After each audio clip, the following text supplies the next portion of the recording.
नमस्कार, मेरा नाम गुरमीत सिंह आज़ाद है और मैं आपके सामने आज एक नया वीडियो लेकर आया हूँ क्रिप्टो करेंसी के मैटर को लेकर। दोस्तों, अभी बहुत सारे लोग सुन रहे हैं कि क्रिप्टो करेंसी एक प्रकार की करेंसी है जो कि अभी आम चलन में नहीं आई है, लेकिन बहुत से लोग इस क्रिप्टो करेंसी से इन्वेस्ट करके और इसका लेन देन करके काफ़ी पैसा बना रहे हैं। तो बहुत से लोगों ने सवाल किया है कि क्रिप्टो करेंसी एक्चुअली में है क्या। तो क्रिप्टो करेंसी मैं आपको आसान शब्दों में बताने की कोशिश करता हूँ। क्रिप्टो करेंसी एक ऐसी करेंसी है जो कि आपके हाथ में नहीं होती, लेकिन डिजिटल दुनिया में ये होती है, जिसे आप अंग्रेज़ी में वर्चुअल करेंसी बोलते हैं और हिंदी में प्रतिभासी मुद्रा। तो ये जो वर्चुअल करेंसी है, ये क्या आपके हाथ में आ सकती है? ये नहीं आ सकती। इसका एक बड़ा छोटा सा कम शब्दों में आपको बताने की कोशिश करता हूँ कि जब ये मुद्रा विनिमय शुरू हुआ था, तो उससे पहले जो लोग थे वो अपना सामान जो वो उपजाते थे, चाहे वो पशुधन था, चाहे अनाज था, उसको पलट के वो अपने सहूलियत की चीज़ लिया करते थे। जैसे पशुधन में आती थी गाय, बैल, बकरी और दूसरे जानवर जिनसे कि आय करते थे पुराने लोग। फिर हुआ क्या कि इसमें दिक्कत ये आने लगी लोगों को कि अब पशुधन को लेकर जाएं कहाँ। इतना पशुधन को अगर यातायात करके ले जाते थे एक जगह से दूसरी जगह, तो उसमें बड़े ख़तरे रहते थे कि वो जानवर बीमारी से मर जाए या आप समझिए कि कोई उसे चुरा ले। तो इसलिए धीरे धीरे करके इस प्रचलन को दूसरे प्रचलन में लाया गया। जब भारत के मसाले दुनिया में जाने लगे, तो अब हुआ ये कि वहाँ से लाएं कैसे। मसाले वहाँ बहुत महंगे बिकते थे, तो सोने को आधार माना गया मुद्रा का। सोने को आधार इसलिए माना गया क्योंकि हज़ारों टन मिट्टी छान के तब जाकर वो 10 ग्राम या 20 ग्राम सोना मिला करता था। तो क्योंकि उसकी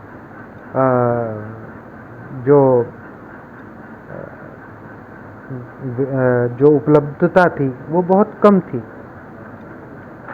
तो इसको बड़ा महंगा माना जाता था। तो मसालों के बदले में जो भारत के व्यापारी थे, वहाँ से जो सोना उत्खनन किया जाता था वो लेकर आते थे मसालों के बदले में। तो मसाले का जो भाव होता था वो सोने से तय होता था। आपने सुना होगा कि कभी भारत सोने की चिड़िया थी। वो इसी वजह से थी क्योंकि विश्व भर में जो व्यापार होता था वो सोने के आधार पर होता था। फिर धीरे धीरे इसमें भी दिक्कतें आने लगीं, और वो दिक्कतें क्या थी कि लंबा सफ़र होता था और सोना जो धातु है काफ़ी भारी धातु होता है। तो जब आप इसका आवागमन करते हैं सोने को लेकर, एक तो ये भारी होता है और दूसरा ये कीमती होता है, तो इसमें बड़ी समस्या थी। तो सरकारों ने, तब तक देशों में सरकारें बनने लग गई थी, उससे पहले तो कबीले हुआ करते थे। तो सरकारों ने ये तय किया कि जितना उनके पास सोना होगा उस सोने की राशि के वो बॉन्ड बना देंगे।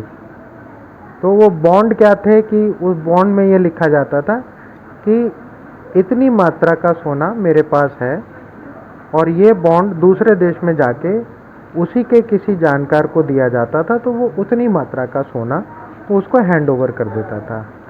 तो वो बॉन्ड चलते चलते चलते मुद्रा में आ गए, वो बॉन्ड ही चलने लगे, सोना पीछे हो गया। फिर हुआ क्या कि वो जो बॉन्ड थे वो इतने अधिक चलने लग गए कि इस बात का एश्योरेंस ख़त्म हो गया कि क्या वाकई में उतने का सोना सरकारों के पास है। क्योंकि सरकारों ने जब ये देखा कि लोग आसानी से भरोसा कर रहे हैं, तो वो सोना हो या ना हो, कागज़ पे लिख देने से क्या फ़र्क पड़ता है। तो उन्होंने बेशुमार नोट छाप दिए, जिसे हम नोट कहते हैं मुद्रा को, और उस मुद्रा पे व्यापार होने लगे।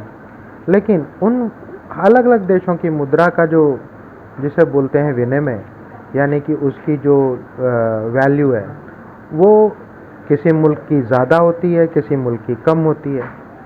तो वो जो वैल्यू थी वो उसका आधार बन गया कि उस देश में जो सकल घरेलू उत्पाद, जिसे कहते हैं कि पूरा जो देश है वो जो भी प्रोडक्शन करता है, उस प्रोडक्शन के हिसाब से उस देश की करेंसी तय की जाएगी कि उसकी वैल्यू कितनी है। तो आप देखते हैं कि इस वक्त डॉलर की वैल्यू सबसे ज़्यादा थी, एक वक्त में था, तो डॉलर की वैल्यू ज़्यादा होने लगी। लेकिन फिर डॉलर जो है उसमें होने लगा कि डॉलर हर जगह एक्सेप्ट नहीं होता। वैसे तो पौंड की सबसे ज़्यादा वैल्यू इंग्लैंड का जो पौंड है वो माना जाता है, क्योंकि माना ये जाता है कि इंग्लैंड के पास सबसे अधिक सोना है। फिर कुश्ती हुई आपस में डॉलर की, पौंड की और यूरो की। जब यूरोपियन लोगों ने, यूरोपियन कंट्रीज़ ने ये देखा कि पूरे व्यापार पे एकाधिकार है डॉलर का, फिर दूसरी करेंसी आ गई पौंड, तो ये जो है ये लोग तो मुनाफा ज़्यादा खाते हैं क्योंकि इनकी वैल्यू ज़्यादा है, और बाकी देशों की वैल्यू, जो यूरोपियन कंट्रीज़ हैं उनकी वैल्यू एज वेल एज उनका जनसंख्या घनत्व और उनका सकल घरेलू उत्पाद देखकर वो उस तरीके से वैल्यूज़ उनकी हर तरीके से कम हो रही थी। फिर एक तीसरा समस्या जो थी वो ये थी कि क्योंकि ये डॉलर, पौंड, यूरो एक थर्ड पार्टी के हाथ में रहती थी। थर्ड पार्टी यानी कि गवर्नमेंट के हाथ में, यानी आप और मैं अगर लेन देन कर रहे हैं तो इसमें सरकार का दखल होता है, वो थर्ड पार्टी हो गई। ऐसा कोई सिस्टम नहीं है कि मैं सिर्फ आपको दूं, आप सिर्फ मेरे को दें और हम अपना हिसाब किताब कर लें। तो क्योंकि थर्ड पार्टी के पास ये सारे अधिकार थे, तो देशों में भ्रष्टाचार होने लग गया।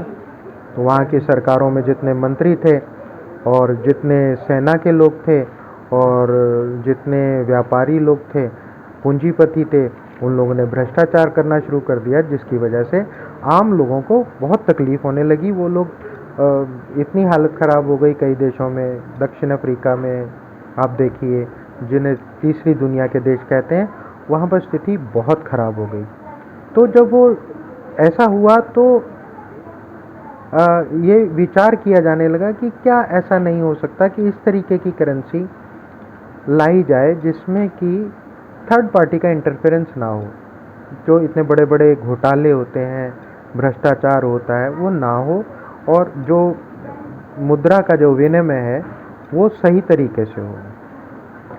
तो 2009 में एक बहुत रिसर्चर थे जापान में, जिनका नाम है सतोशी नाकामोटो।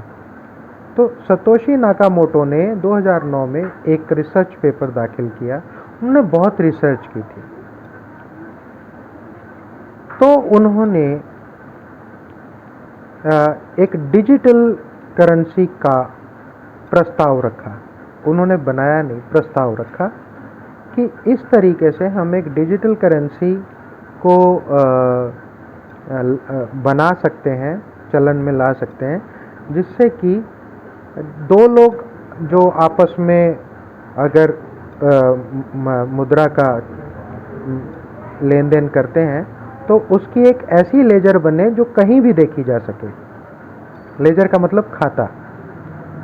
इससे क्या होगा कि वो लेन देन से पता चल जाएगा कि वो लेन देन जो है वो सही हुआ है और उसमें कोई गलती नहीं हुई है। तो सतोशी नाकामोटो ने उसको इस तरीके से किया कि जो कोई भी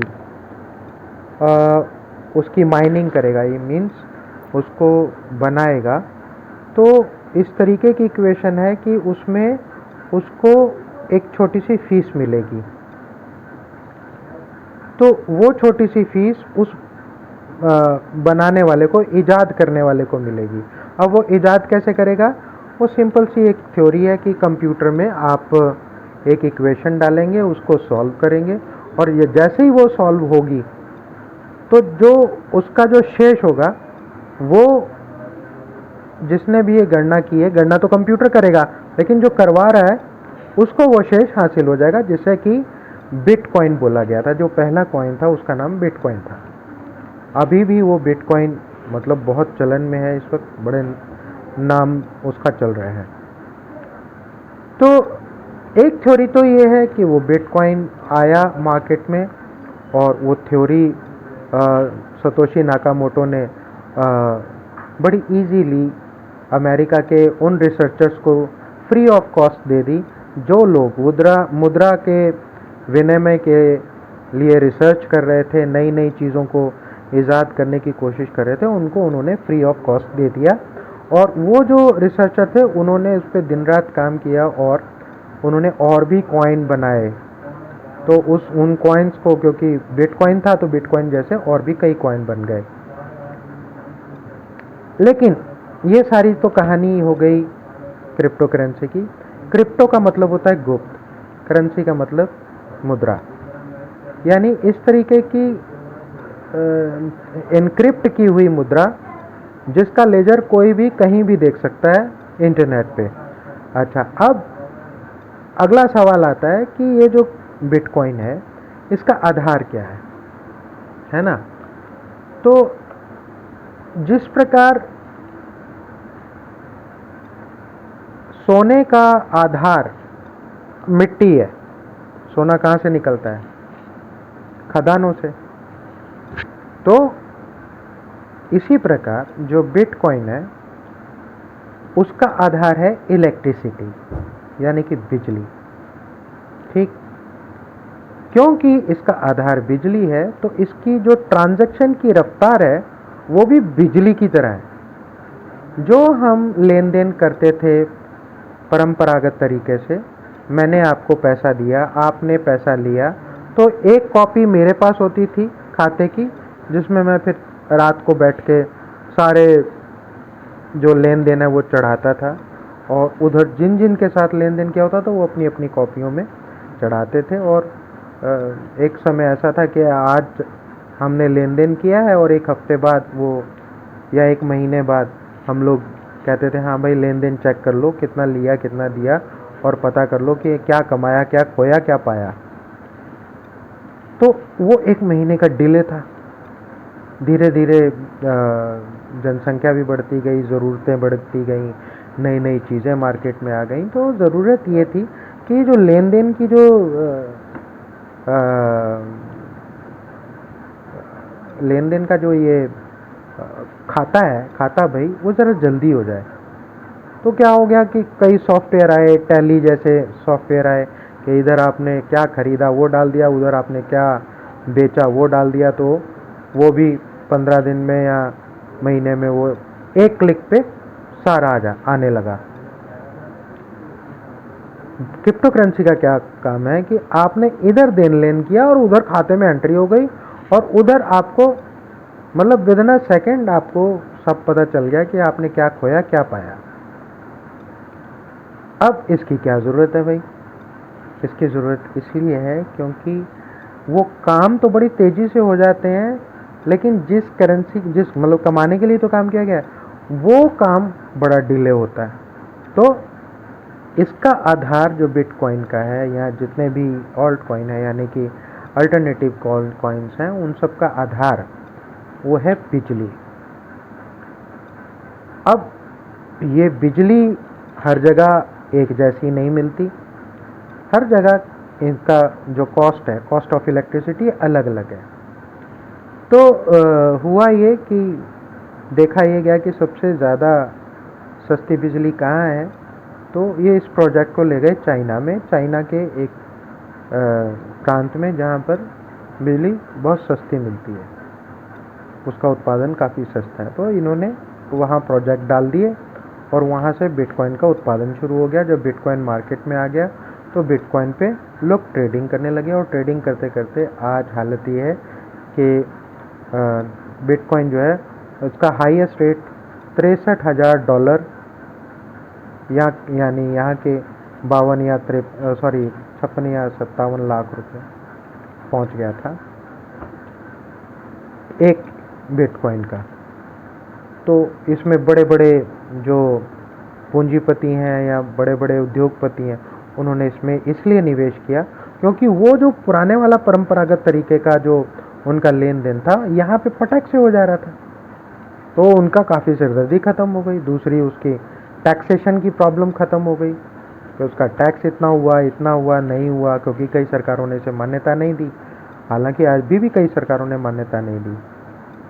चाइना ने अब जाकर अपना एक डिजिटल कॉइन बनाया है। ये विश्व का पहला देश है जिसने अपना डिजिटल कॉइन बना के उसे सर्कुलेशन में ला भी दिया है।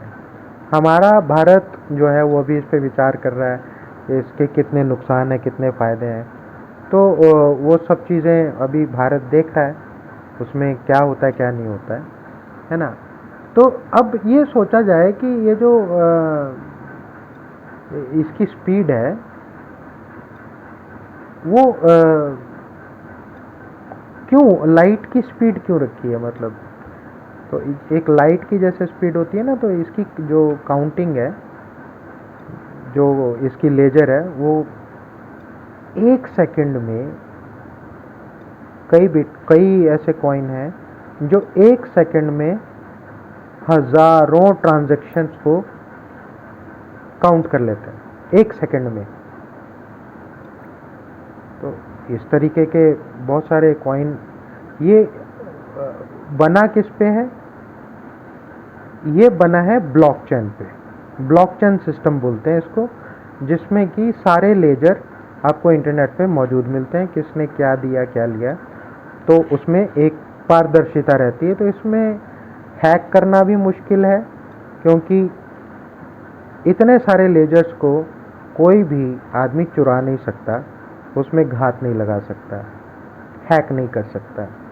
तो इस वजह से ये इसमें पारदर्शिता अच्छी है। दूसरी बात, इसको भविष्य की मुद्रा कहा जा रहा है, बल्कि मैं तो इसे कह रहा हूँ कि ये वर्तमान की मुद्रा हो चुका है। भविष्य की इसलिए कह रहा हूँ क्योंकि सरकारों ने अभी इसे मान्यता नहीं दी है। जब सरकारें इसकी मान्यता देनी शुरू कर देंगी तो ये मुद्रा प्रचलन में आएगी ही, और सरकारों को झक मार के इसको चलन में लाना पड़ेगा। अगर ये नहीं लाई तो परंपरागत तरीके ख़त्म होते जा रहे हैं। अच्छा, कुछ नई चीज़ें मैं बताना चाहता हूँ। आपने देखा होगा कि एक समय ऐसा था कि हमें फाइलें जो थीं, जो भी हमारा अध्ययन होता था, उसे कई रजिस्टरों में, फाइलों में डाल के फिर कुरियर करते थे या डाक से भेजते थे। फिर डाक में समय लगता था। फिर समय ये हुआ कि इंटरनेट आया, इंटरनेट ने चीज़ों को आसान करना शुरू कर दिया और एक झटके में कई फाइलें दिल्ली से बॉम्बे, बॉम्बे से दिल्ली एकदम से रियल टाइम में दिखनी शुरू हो गई।